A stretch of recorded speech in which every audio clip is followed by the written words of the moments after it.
Never sleep easy thinking the pyramids are just dead history, because something under them is still screaming. Yeah, screaming. Picture this. You're in the middle of the desert, the Great Pyramid looming over you like a giant's tombstone, and you figure it's all ancient dust and tourist traps. But what if I told you there's something down there buried so deep it shouldn't exist, that's been clawing at the dark for thousands of years? Something that knows you're there before you even step inside. That's where this nightmare starts, and you're not gonna believe where it ends. So, I'm Jake, just a guy who got too curious last summer. I was 24, stuck in a rut after quitting a soul-sucking job, and I'd been hooked on Egypt since I was a kid, watching those old horror flicks about curses and mummies. Last July, I scraped together $2,000, every dime I had, and flew to Cairo. Not for the usual crap, though. I didn't care about posing with the Sphinx or buying overpriced souvenirs.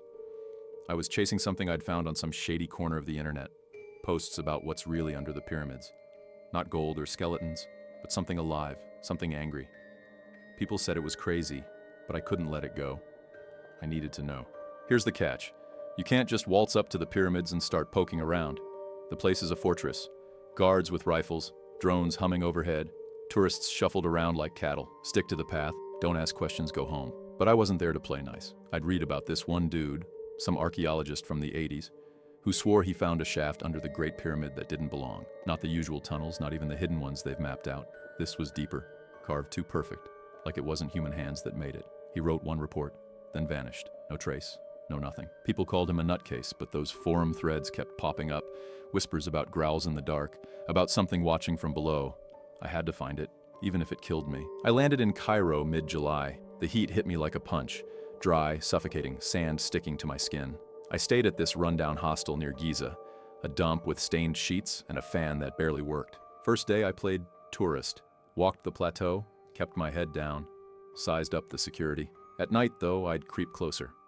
The pyramids in the dark are something else, huge black shapes cutting into the sky, silent but heavy, like they're holding their breath. I'd heard about Bedouin guides who'd sneak you past the rules for the right price. Took me 4 days to track one down. His name was Hassan, a wiry guy with a scar across his cheek and a stare that made my skin crawl. I met him in an alley behind a tea shop, slipped him $600, and said I wanted under the Great Pyramid. Not the tourist junk, the deep stuff. He didn't flinch, just said, "Midnight, bring a knife." That should have been my first red flag, but I was too far gone to care. Midnight came, and I met him at the plateau's edge. The desert was dead quiet, just the crunch of sand under my boots and the faint howl of wind. Hassan had a jeep hidden behind a dune, and we drove out past the guards, lights off, moon barely showing the way. My gut was screaming at me to turn back, but I ignored it. He stopped near the pyramid's base where the stones met the ground and pried up a slab with his bare hands. Under it was a slit in the earth, narrow and black, like a mouth waiting to swallow me. "Down," he said, voice flat.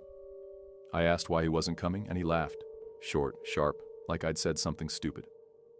"I don't dance with devils," he muttered, then lit a cigarette and leaned against the jeep. Awesome. I flicked on my flashlight and squeezed in. The tunnel was tight, walls scraping my arms, air thick with rot and something metallic, like old blood. It sloped down hard, and after a dozen feet, it spat me into a chamber. Small, maybe 15 by 15, walls slick and smooth like glass. No carvings, no paint, just cold stone. In the center was a hole, perfectly round, edges sharp, dropping into nothing. I shined my light down, and it vanished. No bottom, just a void. I tossed a pebble in, waiting for the clink. Nothing, not a sound. The silence was wrong, like it was eating the noise. My hands were sweaty, my chest tight, but I couldn't back out now. Hassan had given me a rope, 40 feet, dirty and frayed. I tied it to a crack in the wall, tested it, and started climbing down. The hole was freezing, walls coated in something slimy that stuck to my fingers. My flashlight flickered, dimming with every foot I dropped.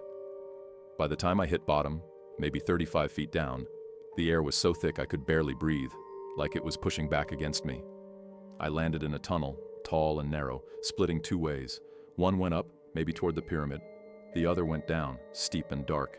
I went down. Don't ask why, it wasn't a choice. Something was pulling me, like a hook in my ribs. The tunnel wound deeper, walls closing in, air turning sour. My flashlight died twice, came back weaker each time I smacked it. The stone started changing, rougher, wetter, streaked with dark stains that looked too much like blood. I kept going, legs burning, breath ragged. After what felt like forever, I hit a wall. Dead end. But it wasn't blank. There was a carving, big, jagged, a circle with spikes like broken teeth, pulsing faintly red in the dark. I touched it, and the stone burned, not hot but alive, thrumming under my fingers. Then I heard it. A scream. Not human.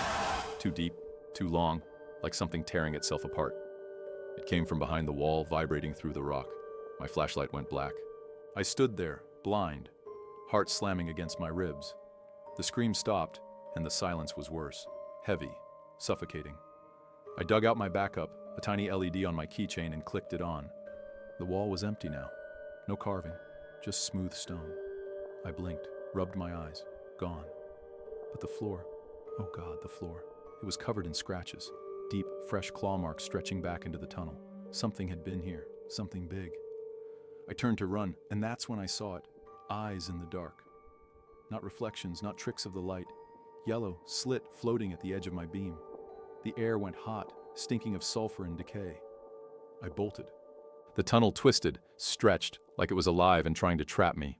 My light caught glimpses, shapes lurching in the shadows. Too tall, limbs bent wrong, fingers dragging on the walls. I heard them behind me, scraping, panting, a wet gurgle like they were choking on their own throats.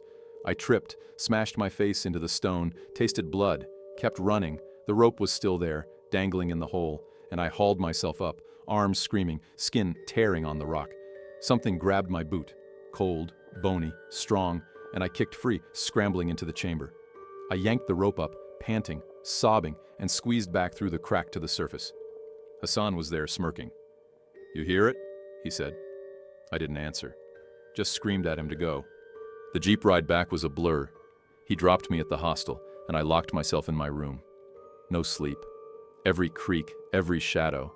I felt those eyes, heard that scream. Next day I went back to the pyramid just to see it in daylight. Tourists everywhere, laughing, snapping pics. Normal.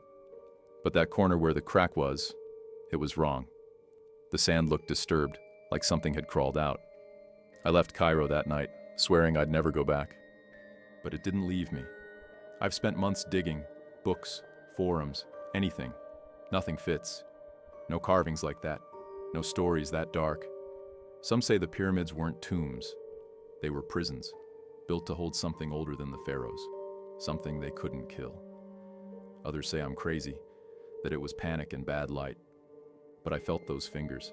I saw those eyes. And last week, it got worse. A package came. No label, no note. Inside was a stone, warm, carved with that spiked circle. At night, it screams, quiet, muffled, like it's still trapped. My windows rattle. My dog won't come near my room. Whatever's under those pyramids, it's not done with me. Subscribe if you're brave enough for more. I've got stories that'll keep you up all night.